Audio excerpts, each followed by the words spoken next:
Welcome to another episode of Super Admins Hangouts.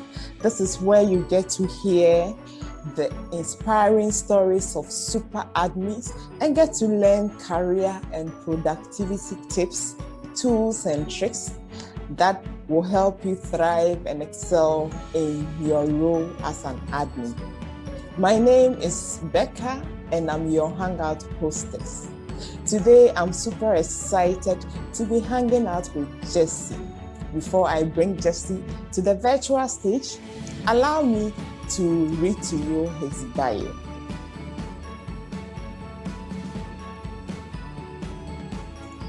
Jesse is a certified administrative professional in organization management. What that means is that Jesse has gone through a certification course.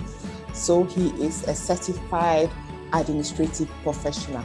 He has over a decade experience in the administrative profession, and he currently works as an executive assistant in a big telecommunication company in Nigeria. He's also the International Mission Director for IAAP. IAAP refers to International Association of Administrative Professionals, and it is based in US. Jesse is also a member of the Advisory Council of the World Administrative Alliance. The World Administrative Alliance, probably known as WA Alliance, is a global network of administrative and office professionals and their associations. Now let me welcome Jesse to the virtual stage. Hello, Jesse, are you there? Hi, Jesse. Hi, Rebecca. Good morning. Good morning. Welcome to Super Admins Hangouts. I'm super excited to have you with us today. How is Nigeria? Thank you so much. Nigeria is doing what Nigeria does best, but we're making good progress. We thank God. Oh, how is the COVID situation? It's not as intense as when it started. Currently, the vaccine rollout has been sort of successful. I can't say everyone has received shots, but majority of the people that I interact with at work have done so. So I believe it's the spread of the dissemination of the vaccine has been it's remarkable. Great. So far. That's great to hear. And what about the numbers in terms of infection rate and all that? Okay, for now, the body that has been reporting on the number of new cases and those that have been quarantined and such has not been giving national updates for, I think, about a month now. So we're not really sure how many, if there have been any new cases in the major city centers, Lagos, Abuja, Port Harcourt. But because of the rollout of the vaccine, I would just say most people have focused their attention on just getting their shots and then monitoring the international scene, rather than monitoring local numbers instead of going for a shot. Great. That was just by the way. Anyway, let's jump into our interview. Okay, so briefly walk us through your career, how you started to where you are now. Okay, so when I started, it was in 2014. I had just finished with a bachelor's degree in economics from Covenant University in Nigeria. And I was just in a state of flux. I wasn't sure what I wanted to do because I started out with the intent of reading business administration, but I ended up with economics. So I just come out and I wouldn't say I really had any passion for economics per se. So I was a bit confused as to what to do. And while interacting with my university, I was notified of an opportunity as an administrative professional in the institution. The department wasn't specified, but the role was specified. So I said, okay, let me start with that. And when I started out in the Department of Finance as the personal assistant to the Director of Finance. So we were in an admin team of about 3 guys. One person was strictly administrative assistant. The other was like a document clerk. And then I was the personal assistant to the director. That was for 2 years. And after 2 years, I was moved to the office of the Vice Chancellor. as his personal assistant, and that was for another roughly 3 years. That started in 2016, and I left the university in 2019, November 2019. So currently, I am in the executive assistant role with the telecoms company now, no longer higher education. That's Globacom in Lagos, and I am the executive assistant to the executive vice chair of Globacom. That's my work career path.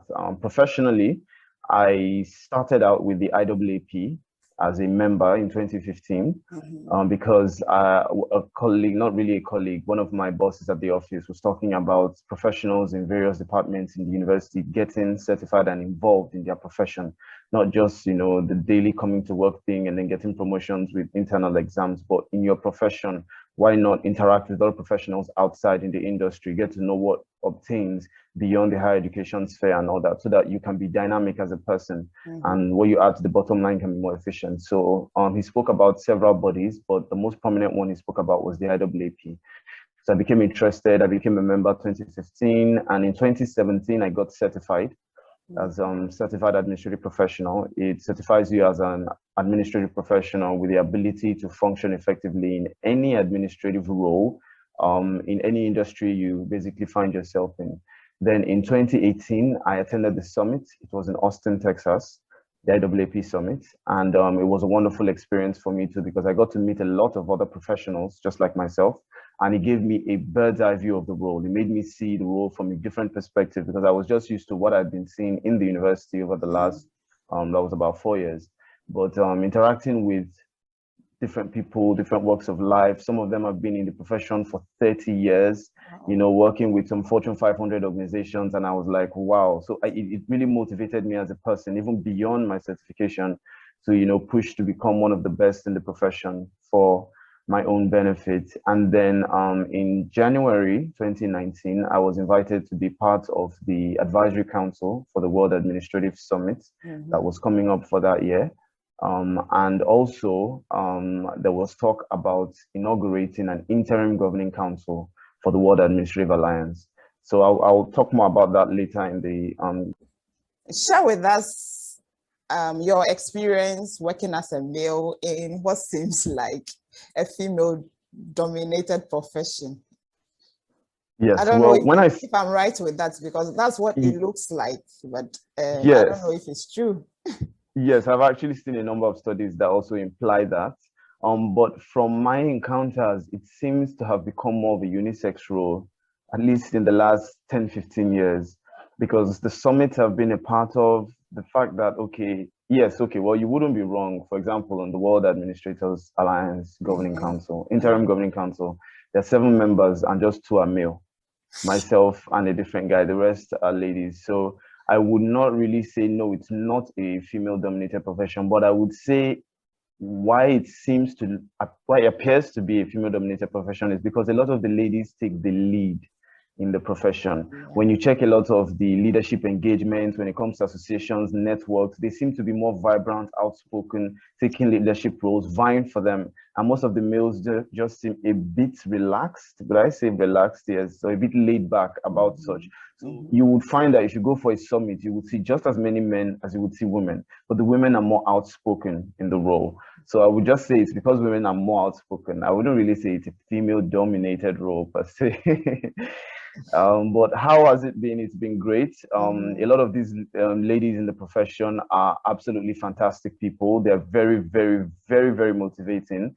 They try to build you up. It's not as vicious as some other professions where you have people at the top trying to keep everybody down and then restricting information and all that. But no, they're trying to make sure everybody knows what the profession is about, trying to bring as many people as they can to the limelight so that everyone gets to appreciate what it means to be a member of the profession, and then ensuring everybody is growing, because the more each individual grows, the more it speaks to the potential of the profession in general. So it's been a very, very amazing journey so far. And I would say as a male in a supposedly female-dominated profession, it's been fantastic. I've never had a day of regret. Awesome. It's quite interesting because, when you look at you go through the history of this profession. Initially, it used to be for male So, I mean, And somewhere then along the line, I heard, I ladies mean, just took over.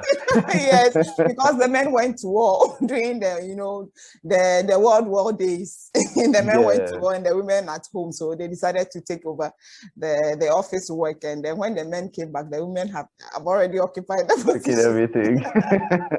But I agree with you that it's not what it seems. It's not like it's female dominated. It's just that, as you said, probably the men are laid back, probably. So we don't see them in the limelight as we see for the women, yes. And for us being supportive of each other is very, very true. It's this profession is one that, everybody is willing to help you, to rise. And that is what has even brought us together this morning, I believe. Yes. You're in Nigeria and I'm in Ghana, and we agreed to do this just for the profession, Early this morning, Saturday, I should be doing my house chores, cleaning and all that. But I'm here just for the benefit of the profession. Okay, so that leads me to my next question. So what do you find most challenging about the assistant role? Most challenging. Okay. Based on my own personal definition, I would say being an administrative professional depends on three major things. You have to be a quick learner.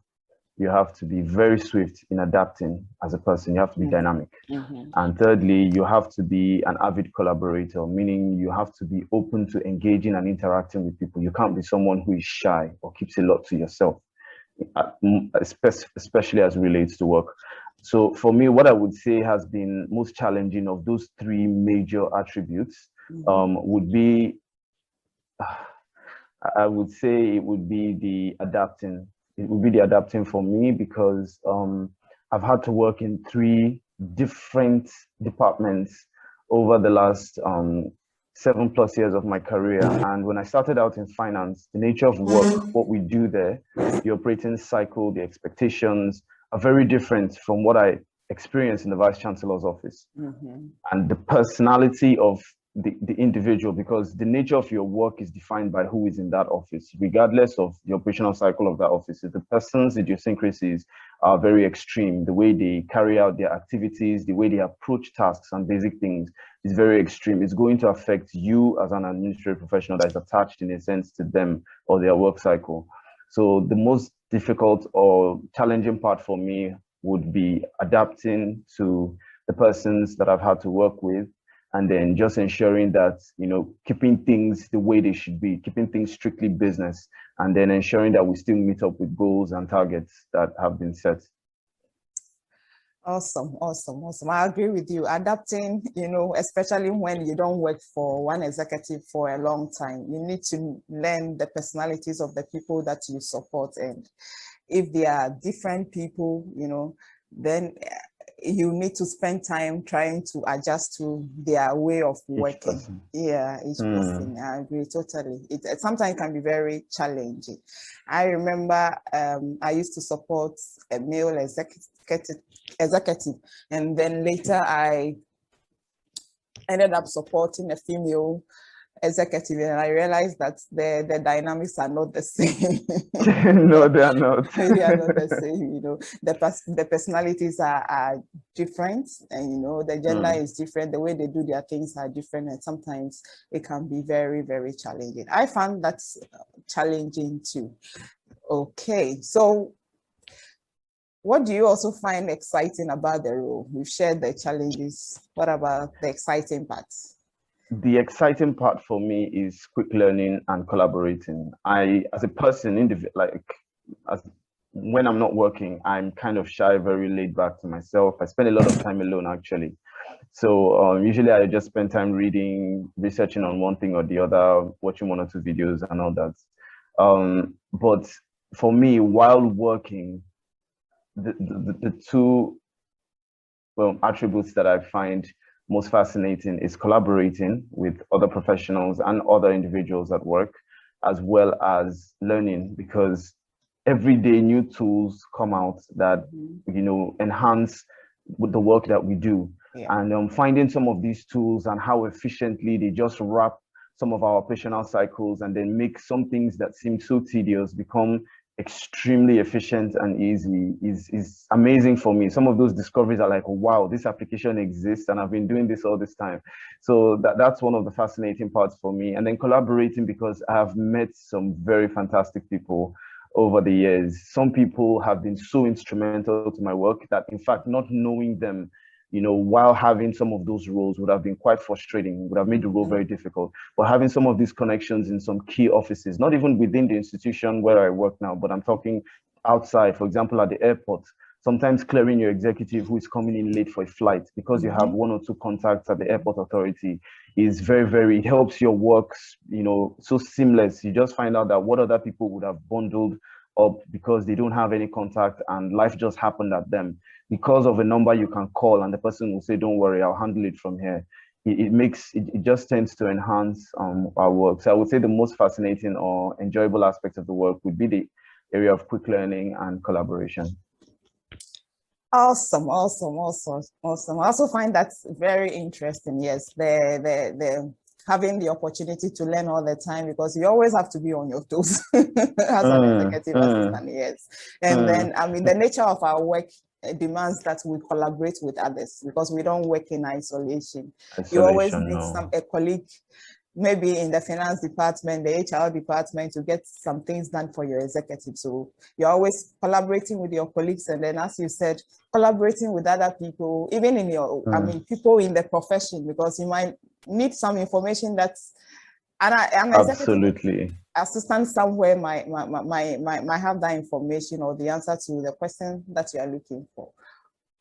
So you collaborate all around, and I totally agree with it. It makes the job very exciting. Yes, it does. Okay, so my next question, can you share with us a day you saved a day at work? As executive assistant, there are times where you just have to do the magic to get things. Yeah. So if you could share with that a day like that in your career. Okay. I'll just speak one instance in the two companies I've worked in. I'll be very brief. In Covenant University, with the Vice Chancellor's office, he was invited for an event in Hong Kong. And we received the invite 3 weeks to the event. And we started making preparations for his attending the event 2 weeks to the event, or let's say 2 weeks and some days. And what we found out, by the time we had gathered all the documents required to be processed at the embassy, when we got to the embassy, because the details on their website were not clear enough, you have to get there physically to find out a lot of information about processing time and all that.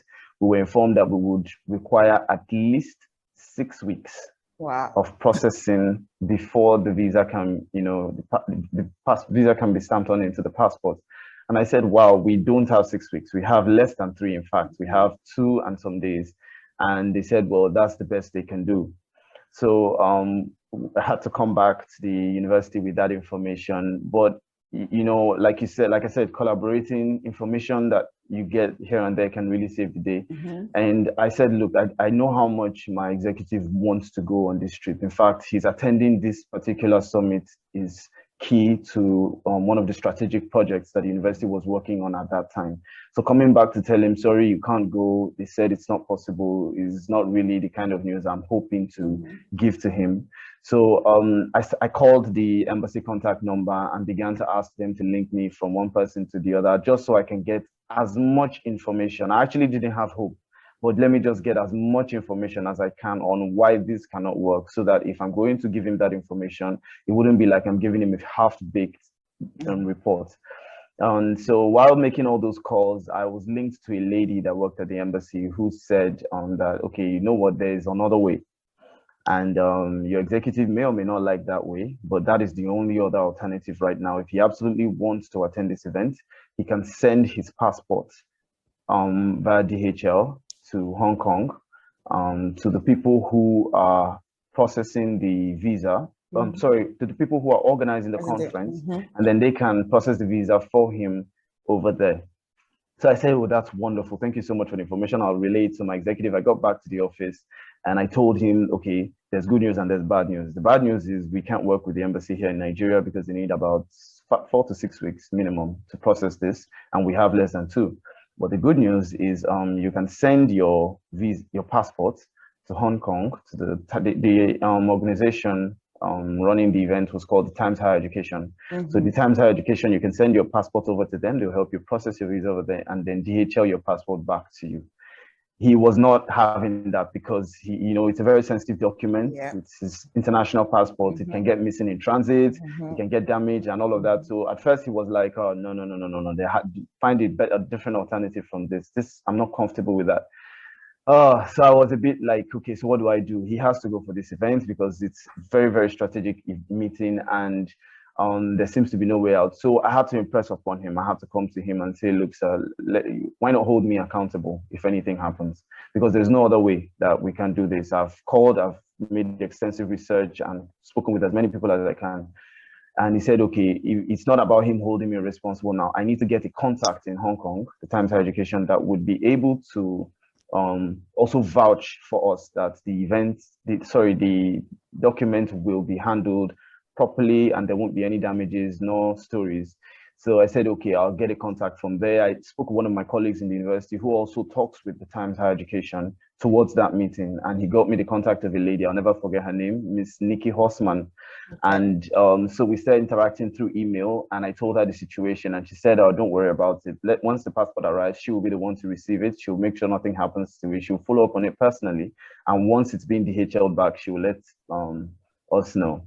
So and then she said something that I really appreciate. She said, worst case scenario, if the passport will not be able to get to him in time for his travel, he can travel down. We can ask the Ministry of Interior in Hong Kong to speak to the embassy in Nigeria so that they can just send a short email to our email address as an initial pass, which he would take to the airport.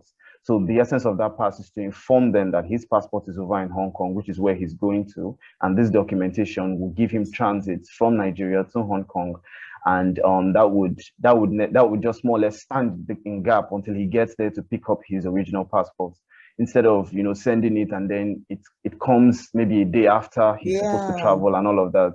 Wow. So I really appreciated her. We started making the plans. We sent it over. I followed up intensively. She was giving updates every single day of the progress at the Ministry of Interior in Hong Kong. And then as soon as she got it and sent it back, she informed me. She told me just 2 to 3 business days. That was like some 3-4 days to the trip.